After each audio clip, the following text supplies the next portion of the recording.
네, 안녕하세요. 강남내 교실의 담임선생님 한의사 강민구입니다. 반갑습니다.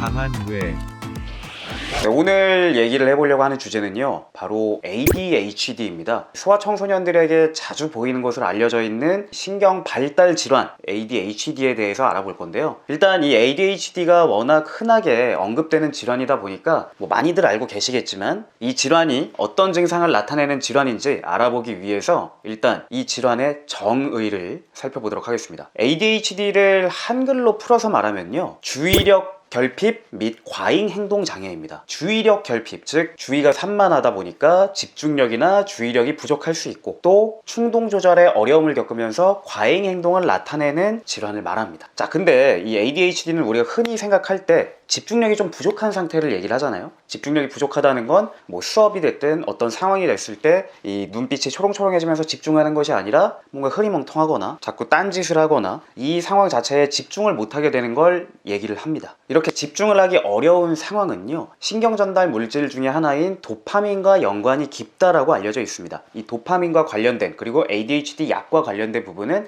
잠시 뒤에 더 말씀을 드리도록 하겠고요. ADHD는 생각보다 흔합니다. 전 세계의 아동들을 평균적으로 봤을 때 5% 정도 된다. 그리고 성인들은 2.5% 정도 된다. 즉 소아에게서 성인보다 2배가 더 많이 나타나지만 성인들도 2.5%면 적은 숫자가 아니죠. 근데 이건 전 세계 평균적 혹은 미국의 평균적인 숫자고요. 한국은 미국보다 무려 3배나 더 많은 것으로 알려져 있습니다. 즉 한국의 소아청소년들에게서는 10% 이상 유병률이 될 거라고 예측하고 있는 것이죠. 앞서 말씀드렸듯이 이 ADHD는 도파민이 부족해지면서 나타난다고 했습니다. 그래서 이 ADHD 치료제는 중추신경 흥분제 혹은 각성제, 이런 약들을 처방을 하게 됩니다. 그래서 조금 더 집중을 못하고 흐리멍텅해 있던 환자가 조금 각성이 될 수 있게끔 도와주는 약을 쓰거든요. 그러다 보니까 한간에는 ADHD 치료를 위해 만들어졌던 약이 일반 학생들의 학습 능력을 향상하는 효과로 쓰이기도 합니다. 한국의 일부 학원가에서도 그랬고, 미국에서도 많이 학습 능력 향상을 위해서 사용되기도 했었죠. 물론 무분별하게 사용되다가 부작용도 발생을 하면서 상당히 사회적인 문제가 되기도 했었습니다. 그리고 또 하나 문제가 될 수 있는 거는요, 도파민의 농도를, 도파민의 작용을 높여주는 역할을 한다고 했잖아요. 근데 이 도파민이 과잉되면 나타나는 증상 중에 하나가 틱장애입니다. 그래서 ADHD 약을 복용한 소아청소년 환자들이 틱이 원래 있었던 친구들은 틱 장애가 더 심해지기도 하고요. 틱이 없었는데 ADHD 약을 먹으면서 틱 증상 혹은 운동 관련 증상들이 생기는 경우들도 있기 때문에 각별한 주의가 필요합니다.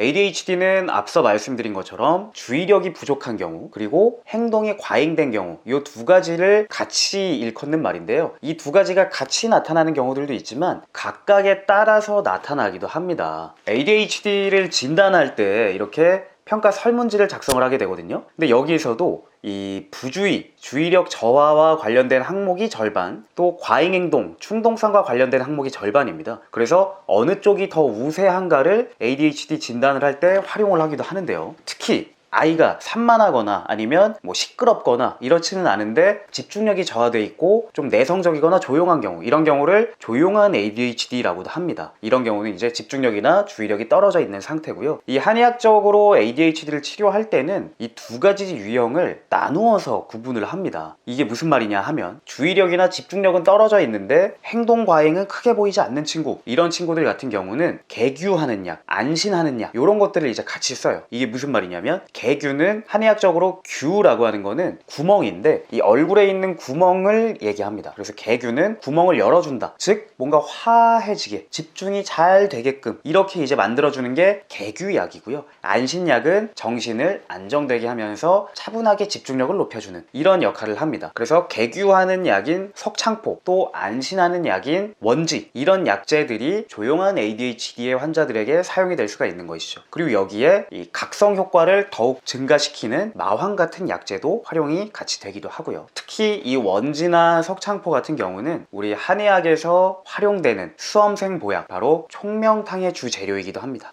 아까 말씀드렸듯이 ADHD 약을 수험생들 학원가에서도 활용한다고 했죠. 총명탕도 마찬가지니까 어떻게 보면 일맥상통한다고 볼 수 있을 겁니다. 과잉행동이나 이 충동성 조절 어려움이 있는 친구들 같은 경우에는 이 안에서 한의학적으로는 두 개로 또 구분을 해서 봅니다. 하나는 간 감기가 성한, 즉 화를 잘 내고 짜증을 잘 내는지, 또 하나는 불안함이 심해서 가만히 있는 걸 견딜 수 없어서 이런 증상이 나타나는 건지, 이 두 가지 유형으로 나눠서 보고요. 분노, 짜증 이런 쪽의 유형은 이제 간과 관련되었다고 봐서 억간산이라든지 간과 관련된 처방이나 치료를 할 수가 있겠고, 불안해서 가만히 있지 못하는 이런 이제 유형의 경우에는 시오가 용골모려탕이라든지 아니면 한의학적으로 심과 관련된 증상으로 확인을 할 수가 있습니다.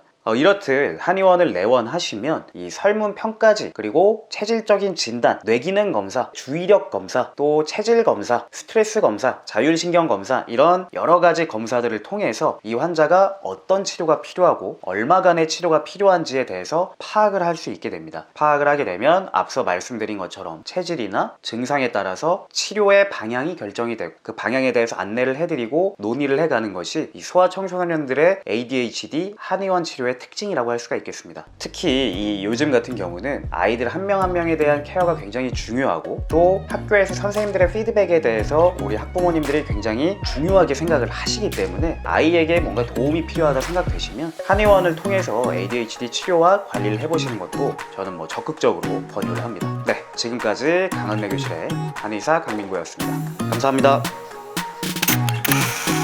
강한 뇌